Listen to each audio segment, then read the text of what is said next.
Greetings fanboys and fangirls, Jared here with a very special review from Fanboys Forever. Today I have finally gotten my Masters of the Universe Origins Snake Mountain, the evil stronghold of Skeletor, in the mail.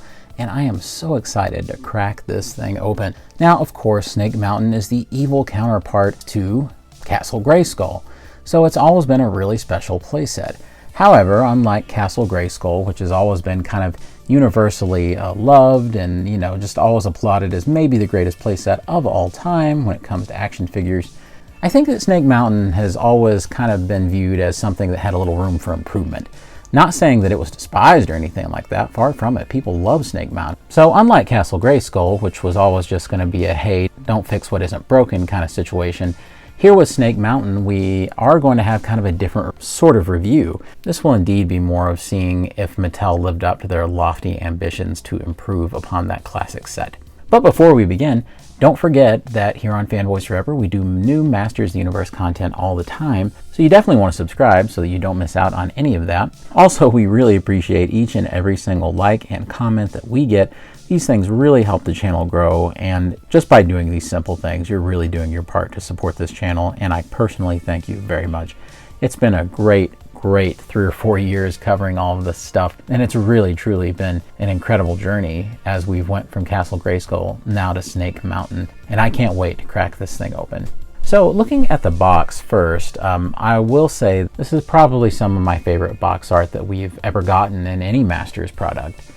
Talk about just pure perfection. This is exactly the kind of art style. This is exactly the kind of look I always would have wanted for a set like this. Also featuring so many characters, and even some previews for characters that we've not gotten yet, like Lord Grasp and things over here. I can say that I have almost all of these guys, except if you look over here, you can actually see Too Bad. So that's one that hasn't come around just yet. You can see that I have some damage right here because this came from good old Amazon. And even though it was in the shipping carton from Mattel, I don't really know what happened. Something punctured not only through the shipping box, but straight into this box. It isn't completely open or anything, but it's definitely something to be aware of. And on the side, you actually have a pretty cool cameo of a certain ship right here. So I actually think that's pretty fun. And on the back, you get this awesome product shot of so many of the great Masters products, all gathered around Snake Mountain. That might be the new mini comics version of Manny Faces, and that's just because we all kind of got punked out of our orders at Amazon, so I had to quickly pre-order from Big Bad before they ran out, and everybody else had the same idea. And over here we have some more things going on. Of course, this is the Talon Fighter up here, which I've talked about before, but down here I don't know what exactly is going on. You can see that they're almost like ghosts or something of the Snake Men, and you can see that they're reusing that Snake Man Skeletor body, Snake Skeletor, Snake Armor Skeletor, whatever you want to say. So that's really interesting. On top of the box, you kind of just see a lot of the play features and things that the playset boasts. So there's all kinds of cool stuff. And down here, it's a little shot of what you get. And here is the barcode. And here we just have the title of the set. All right, friends, it is time to unbox this thing.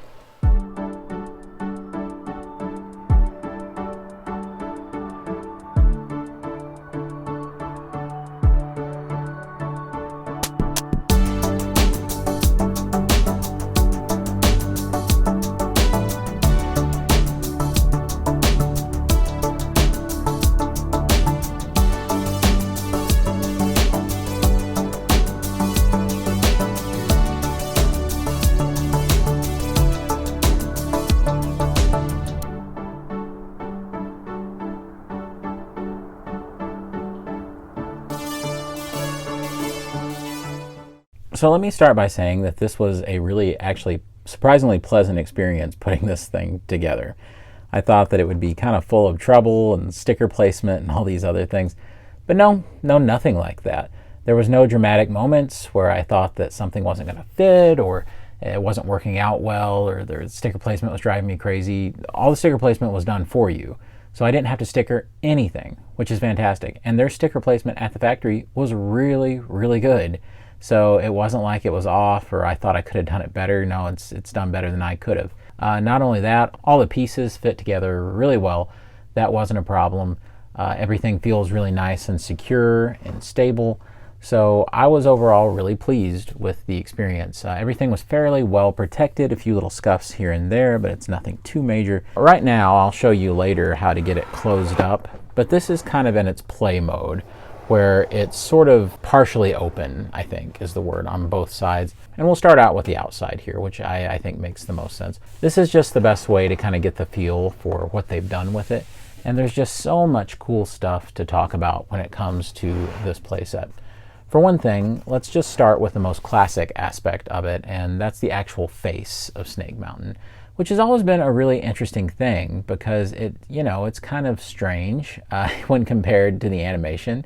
And the animation's always had the giant, snake up there, but the toy always had the giant face. So it was always more of a matter of preference. I've always kind of leaned towards the animation myself, but I like really how this combines both of the looks and kind of puts it together as one. So that's something I'm really fond of. I really like that the sticker placement, decal placement for the eyes up here is really good. And once again, I didn't have to do it. So it worked out really well, and I think they look nice, and that was a good way to execute it. I really like all the exterior detail here. It actually does feel appropriately sized for the figures that it's aiming for. Throughout the review, I'll just use my basic Skeletor whenever I'm showing it because, Skeletor is excited about his house here that he's finally gotten after living for literal years, homeless in the Origins line. And I think that it is a really good fit when you consider, the figures that it's made for. I think this is pretty good. I'd say it could have been maybe 20% larger to give you more of the feel, especially apparent is right here at these gates. Really, these should be like up here, right? So I think just a little bit bigger would have sold that a little bit more as being more scale accurate. But overall, I do think it works. They've clearly measured it out just exactly right to where you can have a figure stand between the gates or the fences right there. And he does have enough clearance room, as you can see, but you kind of have to whittle him through in a few places. But that was kind of a cheat, but they were able to get it just exactly right to where you can have figures, standing in a line. Of course, it's a little more visually pleasing to have them standing this way anyway, and of course, there's no problem getting them in like that. Scattered throughout, they have Origins compatible foot pegs that you can utilize.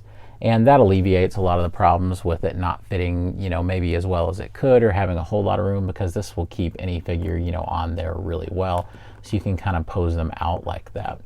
What you're not going to be able to do very well is get a figure here because the head kind of, is knocking it down a little bit. Then this little area, I think the best you would be able to do down here is to set someone down here. So that's kind of humorous that you would have to go to utilize that space like that. But it's just one of those things. It is a really hard thing to get this to be as big as maybe it would need to be an actual mountain. But I think this is a very reasonable attempt to get it to that scale. It really is. And, even like putting a figure up here per se works pretty well. And it still manages to seem, fairly massive, all things considered. And of course, I just think that the visual identity of the thing works really well. They've certainly improved it since they originally shown it off at that kind of social media influencer day that they had. And I think that it turned out really well. I think the ratio of black to purple to gray is pretty well right on this side. I think that looks good.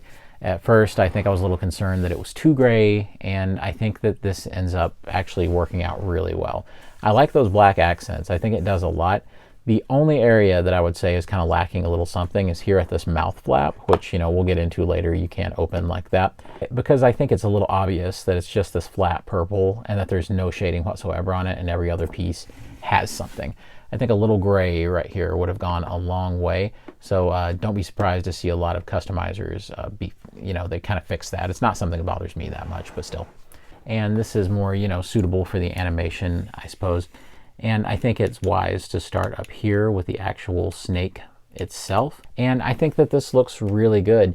I think that the one thing that I would have done maybe a little differently is I probably would have had the eyes be red. I just think that it kind of looks like there's a little bit of color missing right there. But as it stands, you can take the snake head and it is actually on a ball joint, not just a rotation, which was a nice surprise, I thought. And you can really get a lot of terrific posability out of that. So that was a nice surprise. And the jaw opens up really wide. So I actually think that's terrific. And you can get some really nice stuff where He-Man is fighting the snake. I mean, talk about an effective home security system, right? This is definitely the one you want with this giant serpent that He-Man has to face off with. And you can see the scale is quite convincing as well. It looks so much better than the initial photos did. They've done quite a bit to improve this snake and the sculpting of it. There's also, of course, a rotation up here. So you can rotate this around and kind of, have it lunge different ways. It's a little hard to rotate sometimes, I notice. But other than that, I think it's really effective. And then, you of course have like the mountain top here with the tip of the mountain, and you can see it goes all the way up to there. So it ends up having a very tall profile. There's this excellent like bat sculpting right here, and the gate itself, which is a great way to kind of keep the motif of the head where the microphone would have been in the vintage toy. You can see all of this terrific kind of gnarly detail that's been sculpted into this, where it just looks like there's kind of a fungus or all these vines, and it's very intimidating. It's definitely worthy of like an evil hideout. It definitely looks like, there's just stuff growing all over it. And you can almost like see faces in it and teeth and things and like eggs. I don't know. But it almost kind of reminds me of like the alien hive or something of the xenomorphs. So I think that that works out really well. Not only that, but we have a little escape area down here when it has these rubbery vines. So you can have Evil Warrior sneak out this way. Or to me, it can be a way to sneak in. So you can have Skeletor down here and he's looking around, make sure the coast is clear, and he's hopping in. So I think that's a really fun way to do it. You can also have your masters get kind of grabbed by this thing. And this is just a really fun rubbery piece. So that's pretty cool.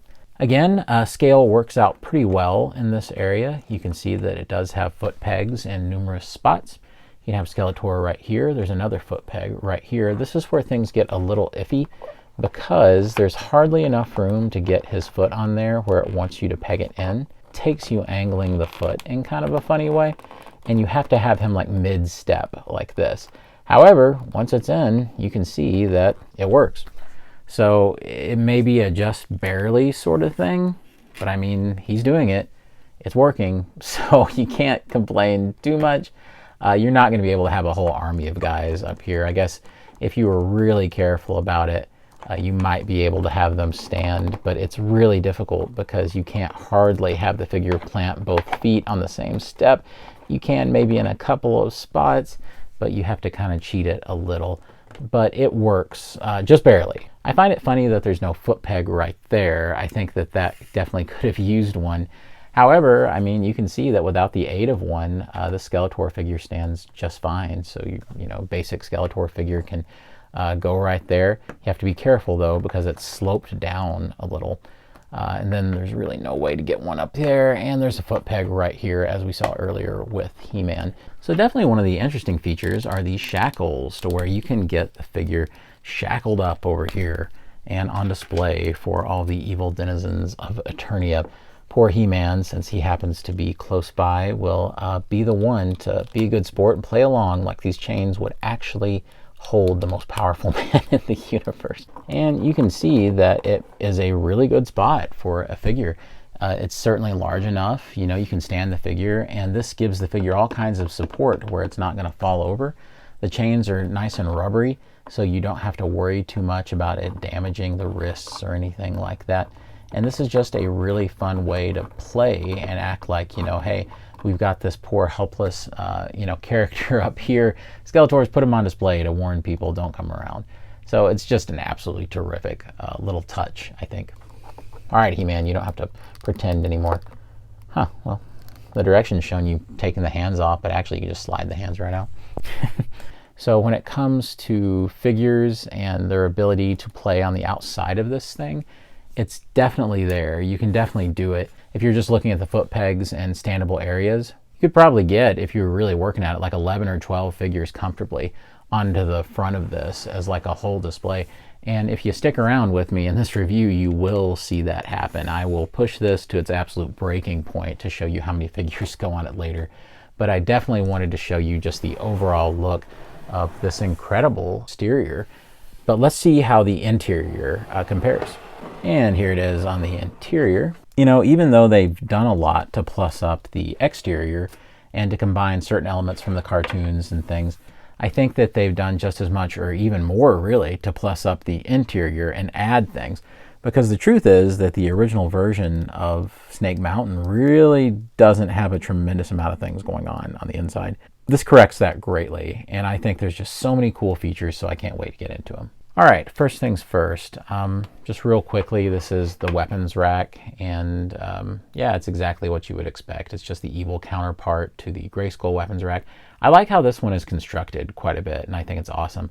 I especially like how you have the bones sticking out of it back there, and I like the, you know, kind of neon green versions of these weapons, so that is pretty awesome. You also have a little ladder here, so I thought I'd start with the two kind of smallest, most modular objects. And of course, this is, you know, again, to be in comparison to Castle Grayskull. And really, there's one resting spot that you can put it in, and that's the two little holes down here that hold this ladder ends. And it has a nice little area to where you can stash it when you're not using it. I definitely know what I want to start out with when it comes to the functionality of the interior, and that's the Bone Throne over here. Funny name, yes, but and this is what we always see Skeletor setting in the Filmation cartoon, you know, you name it. There's always some variation of this throughout the lore. I've seen some people say that it is a really difficult thing to get the figure to actually set in this throne, but you know what? We're going to try it, and I'm going to see if it really is as difficult as they say. You know what? It's not so bad, really. I can definitely deal with that.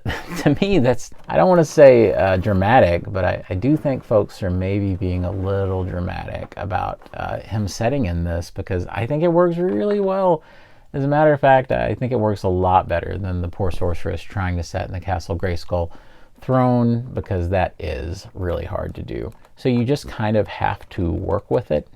And it's maybe ever so slightly short for Skeletor, but I really do think it works. This is not bad at all. I don't see this being a big problem.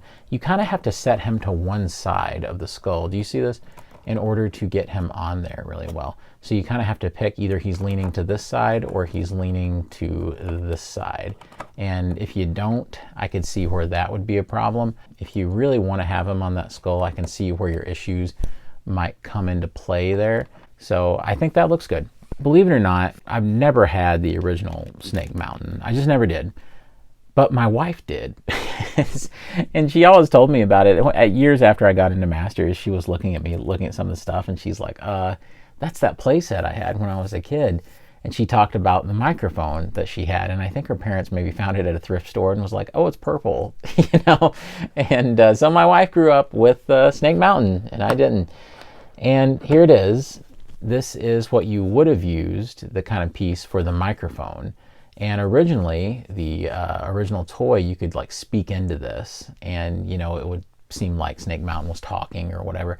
Of course, that's not a thing here. So, you know, I wouldn't have wanted them to have plussed up the price, you know, in a huge way for it. So it doesn't really matter to me. But I will say that this feels nice and weighty. I love the sculpting. I like the column with the little claws and things. I think that's a cool touch. And at the bottom, there's even a spot to take this little rubbery spider that you get. And you can see that it has a little hole right there. And boom, you can actually have the spider hang down from this and kind of be one piece with it. You also have this little clip, which actually wasn't assembled in mine. I had to plug it in, and it holds without it, so I think that's kind of funny. But the clip just gives it a little more support, and you just guide it in there. And you can actually have the wolf head turned around like Skeletor's having a conversation with it, like it's his best friend. But really, you can have the spider just coming right out of that thing, which I think is cool. Not only that, but we have kind of a cool, like wooden kind of grate area right here. This feels a lot more secure and like it could hold more figures than the Castle Grayskull floor could, because that floor always felt really unsteady, and sure enough, it droops very badly when I put a lot of figures on there. Something I wouldn't really understand until I owned it for a while, And what's even better is if you have a little dungeon down here, this dungeon will prop it up in case it does droop too much. So I don't think it's going to be too much of a problem because there's kind of a fail-safe right there. The one bad thing about this whole setup up here is that the bone throne is actually covering one of the coolest sticker details. I like this kind of crest back here with different machinery and all of that, and it's kind of a shame that it gets covered up by the bone throne. So I guess you could always place it over here if you really wanted to, so you could have this visible, but I know that that's the right spot for it. I just wish that they had moved it a little bit more over to the side to where they weren't covering one of their coolest decals back there. Moving to the bottom level of that same area, you can see we have a couple of things going on. The directions initially tell you that you can put like the dungeon little cage, I guess, down here. And it's just kind of a place to where you can store it. Using poor He-Man here, I will show you the scale for this dungeon, and it's really, really big. It works really well. There's not even a suggestion that it might not be big enough for this figure, and there's plenty of room to spare. You could have a figure that was a lot bigger, an inch or two bigger than He-Man in the little dungeon. I'm just curious about something. I just wonder, could you put a Masterverse figure in here? Let's just, yeah, Skeleton, even though you can't see his head too much, it's not even hitting the top. So putting a full-sized Masterverse figure in there is totally possible, and it has to be something. I have to believe that that's something that they were like, yep, let's make sure that it works for both. So I appreciate that. Now, this isn't the only place we can put this little dungeon cage, so I'm going to make sure that we go ahead and take that out just so you can see the modularity of the thing, and you can see that it's totally open at the top. So you could set it out like this if you wanted to, and just put it kind of in the main area. But with that out of the way, it does free us up to see a little bit more. And I think that this is a pretty cool area. It's got some nice sculpting. And this little lever right here actually opens the mouth of the front face for the toy version, so you can open it like and kind of act like you're talking. So that's kind of a fun thing, I guess. I do like the little sticker that they have at the bottom, which, like I noted, is factory applied, which is always a really nice surprise. I like how it has the trap door, and you can see the skull right there. And it fits really well for the space on the floor that you have. And this, of course, gives you plenty of play area. Perfect for, say, a standoff between a good and evil figure. I think the one thing that's a little irritating is the little lever that activates the mouth up and down. I guess by putting a figure there, you can kind of prop it up out of the way, but it is a little irritating that it's kind of in the way. So, however, I think that this looks really good. It's a good area for your figures. Moving to the other side here, there's certainly a lot to talk about over here. This is by far the more colorful, I think, end, and so much so that it makes me want to put the weapons rack over here to kind of brighten this area up a little bit on the side, and I think that does help it quite a bit. Over here, though, you've got a lot going on. You have like this acid pit area, and it comes with, I joked that this was Motu's cousin right here, and we're going to call him Sherbert. It's really cool. He's kind of rubbery, really nice sculpting on him, and he's orange. And he has this kind of plug right here. And you can take him and put him on this spot, this spot, this spot, or this spot. And I'll show you how that works here in just a second. But they show him going here, and of course you can move him about anywhere you like. But one of the coolest things is the ability to take any of your figures, and if you notice, those pegs look familiar because they're the same pegs that you would see if you take apart one of your Origins figures. That means that the torsos can plug right into them, just like they were plugging into a lower body. So if you want to have He-Man, you know, and the acid down here, and he's like, you'll never get away with this, Skeletor. It's such a great illusion because it really does look like your figure has sunk, and it's great. And not only that, but there's a sticker that's doing a lot of lifting back here, and you can see that with that sticker, which is again factory applied, we have some more goodies going on. Once again, another rubbery monster, and this time it's like a Hydra head or a dragon head, and the sculpting is so intricate on this guy. I really think that this is great. He even has little like fins right here. This is so cool looking. If you want, you can even, since they're universal look, you can attach it to any of the legs And there you go. It's a little weird. Kind of looks like the Unmen from the Swamp Thing toy line. And yes, that means I also have to show you this. Look at him. Just look. So again, just like I've shown you before, you can take any figure you want. Skeletor was having a bad day. He forgot to turn the light on in the living room, and now he's in quite a pickle. Then again, I suppose since Skeletor is so evil, that maybe this doesn't hurt him. Now notice how I just uncovered this little peg right here, and it's being hidden by this little rock. And you can do the same thing and cover this part up if you want to over here, which is really clever, and so that those aren't just, sticking up all the time. I wish it came with more of those, actually. That would have been fun to have hidden all of them at once if you wanted to. Look, being evil is hard to do. I think Skeletor would tell you that he is very unfortunate, and it's such a shame that no one gives him the kind of respect that he deserves. And look at that. He and Trapjaw can hop in the acid tub together and have a meeting about how things are going at Snake Mountain. Well, this isn't awkward at all, Skeletor. Hello, Shimer. Whew. Trapjaw is really on there. Oh, yep, there we go. Yep, some of those are really tough to get off, so just be aware of that. I think it actually looks more fun to put the dragon over here because you can see it a little bit better. And I think it's nice to put the rock formation here. And that leaves a nice little spot to put your unfortunate figure of choice.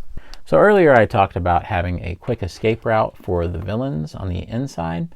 And if you look, that little viney area right here is perfect for that. So if Triclops is freaking out, he's like, I gotta go! Ah! He can jump out and he's out. You do have to kind of move the ladder back to let them through. I do want to show you this upper area right here and how it looks. You can see that this is an outside gate that kind of leads to the outside, so I think that works out really well. Of course, you can see that you can pose the snake around however you want to for this situation. Putting a figure up there looks really good, although there's no foot peg. There is plenty of room, and you wouldn't have any trouble posing the figure of your choice up here. And that would definitely include a Masterverse figure. As you can see, it's very easy just to put Skeletor right here, and what do you know, the door frame goes all the way up to the top of his head. So this truly is compatible either way. Even something like the Bone Throne, I just wonder, is it possible with the articulation, the superior articulation of the Masterverse figures, could you sort of make that work? Let's see. It's really iffy. It's not the simplest thing. I mean, you can sort of get something like he's like laid back or something. It's not awful by any means, but it is just a little strange. He seems too reclined. You may have noticed that there is a trapdoor right here, and that's because of the modularity of the little dungeon. You just take it, you clip it to the bottom, and that's fitting into some little clips that are on the bottom right there. It was hard to see the way that I did it. Put your heroic warrior of choice up there, just minding their own business. Then you hit this little button right here, and their day just got a lot worse. I really like how smooth that was. He didn't get hung on anything. It was a really nice, solid, just drop, I think, straight down. And when you're ready to free your prisoner, you're able to get them out. So this is a really great mechanism to have right here. I think that's just spectacular. If you don't have this in there, he would just drop straight down to the acid pit, which I think also lends itself very well to the play of the acid pit. So I think that that's cool too. It's genuinely a feature that I think would be good either way. So just the amount of intentionality in this design and the planning here really dwarfs Castle Grayskull quite a bit. I definitely understand why Mattel was probably thinking with Castle Grayskull, what can we do to keep it pure? What can we do to keep it original? But I think that maybe I wish they hadn't have now. Of course, that was so much earlier in the line. Now you're looking at these guys being just seasoned pros, just absolute veterans for the many things they've done in the line, many vehicles, many exclusives and figures and more complex diorama scenes. And they've taken everything they've learned and kind of put into this to improve Snake Mountain, not just to have it be the same old, trying to stick close to the source material. All right, so getting this thing to close is interesting. We take the dungeon cage out, and we need to stow it back over here where we originally had it. And a step I forgot was you actually need to take the ladder and put it back here behind the dungeon. And it just stows really nicely. Then you can put the weapons rack right there. You take the little acid moat and you just bring it up. And the bone throne actually has to detach. And I think in a pretty smart move, they actually have it to where you put it in here. It's also important to make sure that the spider isn't causing any kind of hang-ups. So you'll want to put it in probably the spot over top of this gate. I kind of hate putting it up there because it's the same color of gray as the mountain, so you can't really see it that well. But it's the most out of the way. You can see that with the outside of it, all we have to do is take this bridge and we just pull it from the two tabs that connects it to the front. You can hear a click, and over here you hear a click. And now this can start closing, but the thing that you need to do with the bridge, if you want to keep it with the set, is you actually put it upside down like this, and that kind of curve goes back in that recess. Okay, now we can actually close it up, and it takes a little finagling, I think, to make sure that nothing's really bumping into each other in there. And then, just like Castle Grayskull, you have little latch hooks right here. So you simply just hold it together, latch, and latch. And voila, you now have the closed Snake Mountain. I mean, I can just barely get everything in the shot right here, going about as far back as I possibly can. So you can see just how large that it really is, especially with the mountain facade. Speaking of the mountain facade, you've got the toy homage over here with the microphone and the, I've always called it the Alf face. He kind of looks like Alf. And you get more of the cartoon side. So you can see that you actually have the snake in Snake Mountain, and you have the actual front of the mountain and the gate. So I think all of that works together really, really well to give you a really special look, no matter which way you turn it, no matter which way you display it. And what's really cool is down here, you can actually now see the grate, and you can actually see these vines covering it up. So it even improves the look down there, and it matches up here really nicely. So I like both sides. It just depends on what you want. Back in business. Again, just so that you can understand the monumental scale of this thing, here is a He-Man figure compared to the rest of it. You can see that he's pretty small compared to the massive behemoth of a toy that you get all the way to the top of Snake Mountain. I'm going to see just how many figures I can have fighting on this thing and all posed up. So stick with me and I'll do it. So I may have gone a little far. This is, I really did. I think I overdid it. But can you blame me? I'm genuinely excited. I mean, I finally have the bad guy hideout. And what's the first thing I'm going to do? I'm going to put every single unique bad guy that I own on it, not counting variants of them or anything. This is what I've got. So, you know, my Skeleton Warriors will be here in a day or two, and you'll see reviews on those guys pretty soon, and along with the other Snake Men that come in that new Snake Men pack. But this is it so far. This is practically everything in terms of villains. There's approximately one, count 'em one, hero in this whole thing, and that's poor old He-Man up there trying to fend for himself. But I thought at first, yeah, we'll do a battle diorama. But then I thought, you know what? No. This is the time for the villains to shine right here. And certainly that is what you will get with this Snake Mountain playset. You will have the ability to give your villains a home. And even though the evil horde probably isn't really welcome there, and you can see I've purposely not put any of their like on the actual castle itself, certainly this is the original home of the Snake Men, according to Masters lore, you know, which is probably why there's a giant snake on it. Skeletor clearly didn't ask the realtor many questions. And of course, it's the home of the evil warriors. So until we get a Fright Zone, you know, we actually have a base of operations for the vast majority of our villain figures. And that's the great thing, because 2023 has been the year of the Snake Men, the rise of the Snake Men. So this really does work as also kind of a home base for them. So I am very excited to have it, and I hope you enjoy this kind of ridiculous diorama that I put together. All right, so let's talk turkey. Basically, I think what everybody wants to know is, how'd this thing turn out? Is it worth my time? Is it worth my money? And I'm very happy to tell you that without reservation, you know, of course, yes, this is worth every penny of what you'll pay. I got mine on Amazon. It was $80. and I feel really good about what I got for that. Of course, this time the price is a little higher than Castle Grayskull, and it doesn't include an exclusive figure, which is really unfortunate. But at the same time, when you look at what's happened to the economy here in the States and over most of the world in the past 2 or 3 years, I think we all know why it's more expensive. But not only that, it's just quite a bit better than Castle Grayskull. It really is. Castle Grayskull was a really fun update of that original playset. And, it had some materials issues, I think, and it was pretty basic on the interior. Snake Mountain feels a lot more fun and a lot more vast. It just feels like there's more going on. It feels like you have a lot more options with the playset itself. I think that in every way that it's feasible to be an improvement, it is an improvement. And it definitely strikes quite a silhouette on your shelf. Not only that, but if you push it a little bit, indeed, you can even use your Masterverse figures with it, as you've seen me demonstrate in this review. So it's not like that's impossible either. So if you were strictly a Masterverse collector, I'm not saying that this would be, perfect for it or anything, but I'm saying that it could work in a pinch. I think that's all you can expect, honestly.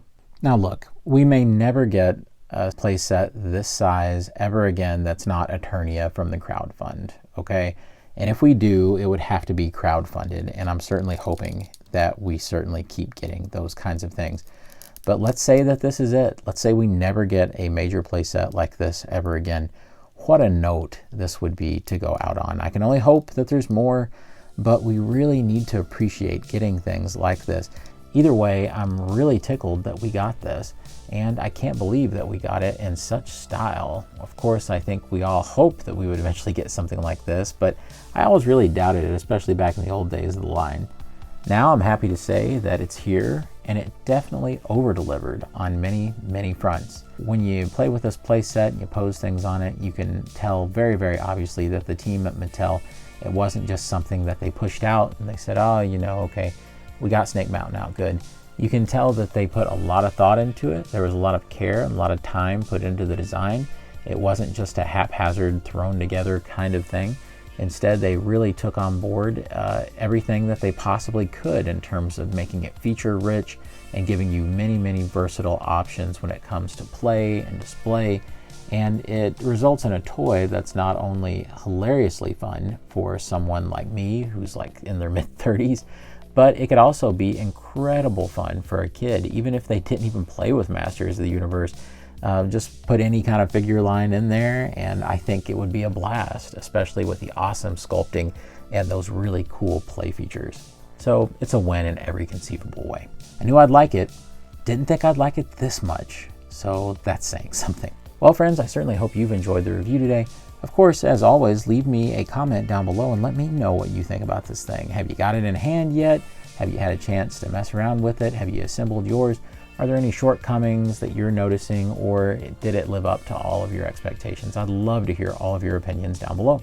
And of course, be sure to subscribe to the channel because I have new Masters content coming all the time, including reviews coming up for the Skeleton Warriors, as well as the Diabolical Snake Men's pack.